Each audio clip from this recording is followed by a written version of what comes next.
Hi, everybody. Welcome to another episode of the Successful Woman's Mindset.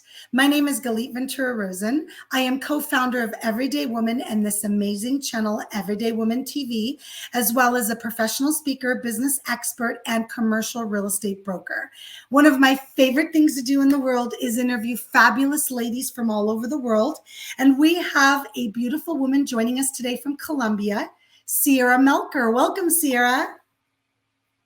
Hi, Galit. I'm so glad we get this opportunity to be here. It's great to be here. Thanks. You embody someone that I have never met. Well, did we meet in person? We met in Vegas at a conference a couple of years ago. Once upon a time. One time. Yep. Yeah. But we connected, I think even before that. But typically when I connect with women online, I never even get to meet them in person.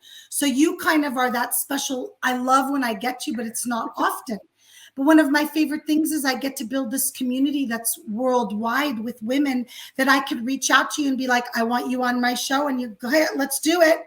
And I know I've been on your show as well. Yes, absolutely. I love it. And we met back when it was really easy to meet people in person. Yes. And the whole world has changed. And so most relationships are just like this now. But I love those threads that are a little bit stronger because they were forged in real life. Absolutely. Well, I'm going to tell everybody a little bit about you and what we're going to be talking about today. And let's jump in. You have some great experience and information to share with everybody today. And I don't want them to miss out on learning as much as they can because we have a fabulous audience at Everyday Woman TV. So here we go. Sierra is a best-selling author, international speaker, and educator. She's founder of Red Thread Publishing. She leads an all-female, let me say that again, one of my favorite things, all-female publishing company with a mission to support 10,000 women to become successful published authors.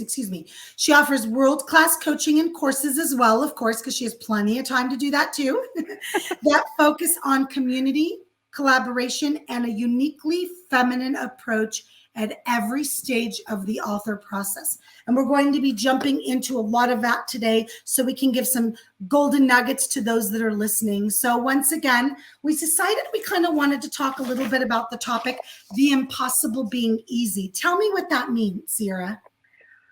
Well, it's something that comes up in conversation with our authors and our community all the time. And it was true for me too. Before I wrote and published, it was something that I always wanted to do. And women come and say, like, I've been dreaming of being an author for 10 years. I'm like, yeah, I know that space. And before we do something, it feels big and overwhelming. And it is impossible until we have either a container or the coach or the motivation that's strong enough to actually burn through the resistance, the fear, the doubt, the not knowing, right? Yeah. When we don't know how to do something, it is impossible. When we learn how to do it, we've done it, it's easy. And that's what I wanted to talk about because it makes my brain say, what? Wait a minute. How can these be the same thing? But it's what we are really working on in this mission of 10,000 women to become published authors. Even for us, still feels really epically huge because we haven't accomplished it yet.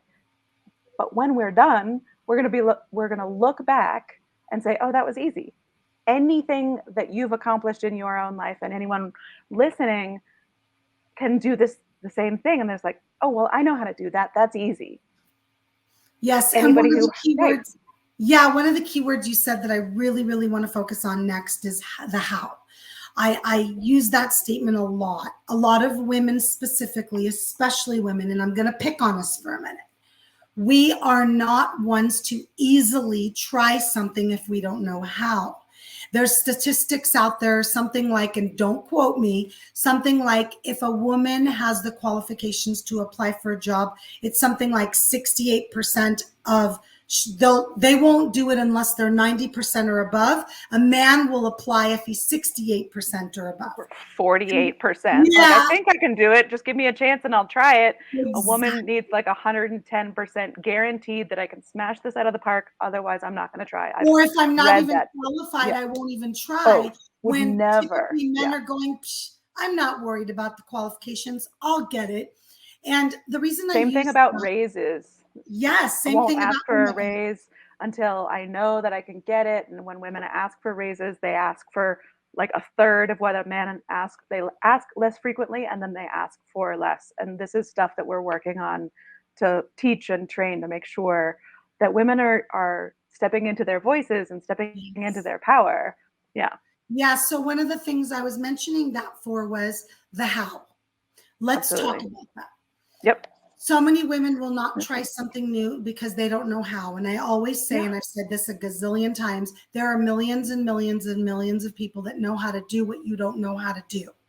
We don't all know how to do everything. It's impossible. We can learn every day for the rest of our lives and never know everything. So let's jump into that. Yeah. Let's talk about the how to make it easy from feeling like it's impossible. And I agree with you. Women do feel like it's impossible, even though it's not, obviously. Yeah. Yeah. So take us through that for a minute. How can we share with the women that are listening the how they can get to the how, and some steps so they can, you know what, Yeah. Sierra, I am ready to write my next book. Let's do this. Because Yeah. it's always that first step of reaching out to you and saying, because there's so many people right now thinking, I want to write a book, but I'm too scared, or I don't know how, or it's Yeah. impossible. Help me Yeah. with that. All right. So I was one of these people, right? I spent it was probably a decade in this, I don't know. And I tried and I kept on bumping up against one or other obstacle and would put it aside and torment myself and so on. Um, but it was because I was doing it all by myself. And a series of things got put into place. And I said, okay, I'm going to learn how to do this and set myself to the task. But what I found when I looked at the resources that were available is that they are not predominantly, they are exclusively for men. They are written by and with a man's life in mind. And a lot of women can make use of those resources because we have learned how to make what works for them work for us. But Mhm. it's a stretch. Mhm. I'm a single mom. My daughter was 2, 3, 4 years old in this process. I was trying to run a business, and the advice is just, oh, well, just write for 72 hours every weekend. And I'm like, Or yeah, go that's away nice. for 3 days, because everybody No, can do that. I know. Just go away for a week. I was like, aren't Right. you cute? Aren't you so adorable? And so I had been using, I'd been learning about women's natural cycles and energy flow and really how to optimize sort of instead of being linear, being really embracing the strength of women, which is very cyclical, is that we can rest and then plan and then smash something out. We can be so much more effective at certain times of the month and then rest and revise. And so we've used this cyclical nature to create a methodology that's actually a lot more feminine, and take that traditional advice and reframe it in a way that works for women. But the second part is community. Okay. Yes. Writing is by nature a sort of solitary thing. It is something that we usually have to do on our own, but that doesn't mean we have to do it alone. And there's the logistics of writing and publishing, as well as thought leadership and building a brand and growing a business, using a book as a platform for that. But then there's this whole emotional component that cannot be under undercut, right? And there's nothing out there about the emotion of Mm. telling your story, the emotion of sharing something that maybe was traumatic or embarrassing or shameful, but that is in a Or makes critical you step along a vulnerable. journey. All of Yeah. that, right? Any part of Yeah. your truth, even, even if you're like, I just think chocolate ice cream is better than vanilla, you're opening yourself up for debate and attack and like, well, you're a crazy person. Vanilla is obviously blah, blah, blah. It's wrought with emotion. And to be in a space where you're not the only one, where there are people at all phases of this writer, thought leader, becoming more visible, showing up, sharing your story, trying to impact the world. We show up as women when we know there's someone who can benefit from our being there. And when we can show up for one another, it increases the capacity with which we show up for ourselves.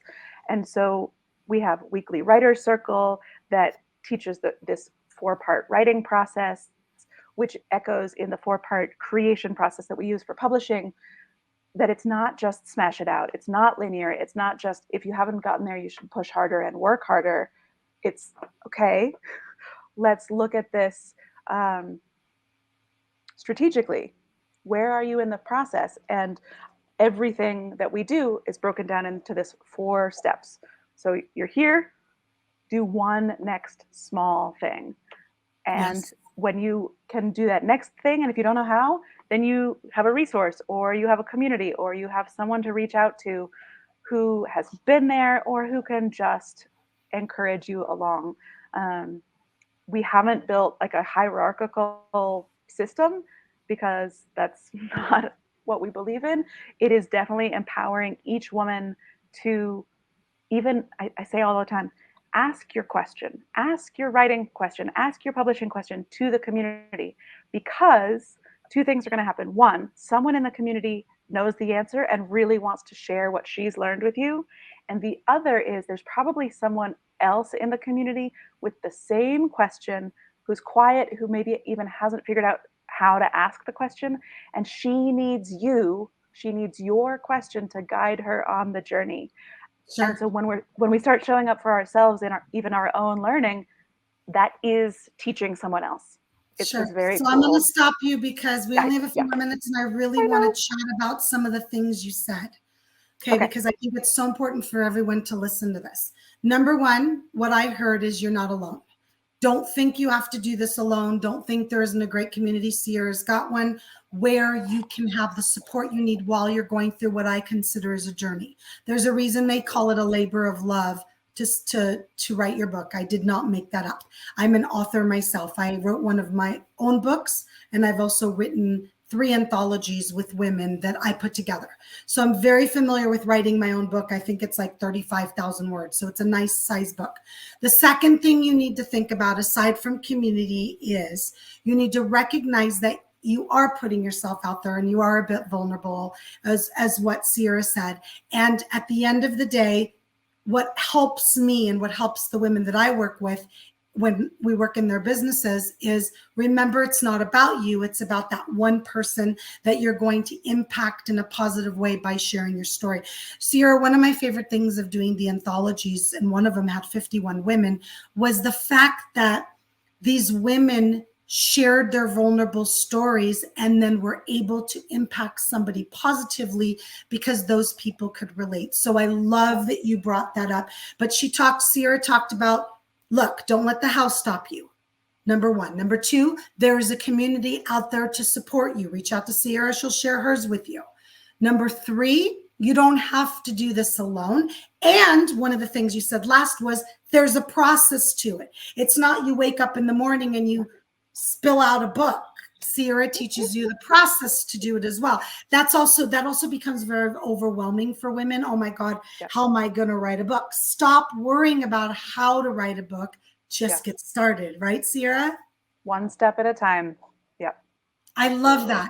Will you do us a favor? Tell everybody a little bit about how they can find you, how they can learn how to work with you, because I know you offer really just about everything to write your book. I want to call it, we do. I love the one-stop shops. I'm like that with my commercial real estate company. And I love that they can come and just kind of get everything they need. Yeah. So we have the writing support, because we're not just a publishing company. You do have to write it before we can publish it. So we teach that container, weekly writer circles. We all are starting a collaborative author book. So if you want to step into the publishing process and write a chapter, 3,000 words, and sort of get familiar with the whole process in that container with that writing support, with a cohort of other women who are doing it. And then then you've been around the block once or twice. So if you want to write your own book, you're like, actually, this is easy now. I can do this. What else can I do? So Yes. redthreadbooks.com or Red Thread Publishing on all the platforms. And my name is Sierra Melcher. We have a team of women all around the world, as well as authors all around the world, sharing their stories, stepping up both into the vulnerability of sharing what mission they have in the world, but also really moving beyond the book into powerful You thought froze. leadership positions. Perfect. You froze right at the end. So moving from the book to, say that again. So moving beyond the book, publishing focuses on, a lot of publishing focuses on the completion of the book. Yes. But it's a labor of love. We talk about books like babies. Yes. You can't just give birth to this book. There is a whole process beyond the book. And how do you use a book to establish your credibility, to really clarify yourself as the expert in a particular field, and use that book to position yourself as a thought leader, a change maker. So there is a whole third part. It's the writing, the publishing, and then the thought leadership beyond, and it goes on forever. Yeah, because you want to really milk it. You went and you worked your booty off on this book. I'm now 3.5 years after my first book was published, and I'm still using it, like you said. Speaking engagements, interviews, published articles, getting clients. All of it. You don't want to think I wrote a book and then I'm done. You've got to keep really taking care of it and babying it and promoting it. And Sierra teaches all of that. I love that you shared all of that, Sierra. Thank you so much. And we'll make sure that we share all of your information with our watchers. I love that we connected again. It's been a little bit for us. I love your flower for Columbia. Thank you. That's so much fun. Every day. And I appreciate you so much joining me today. I am so glad to be here. Thank you for this opportunity to share what we're working on. Yes. And everybody watching and listening, thank you so much for joining me for another episode of The Successful Woman's Mindset. You can find us on 19 streaming platforms as well as everydaywoman.tv.com, as you know, because you're probably watching there. And I want to share with you more than anything that our goal at Everyday Woman is to have 100 show hosts before the end of this year. As of today, which will already be old news, we're already at 31. So if you're interested, please reach out and please make sure to watch all of the amazing show hosts and all of their shows on our channel. Thank you so much. See you guys next time. Bye.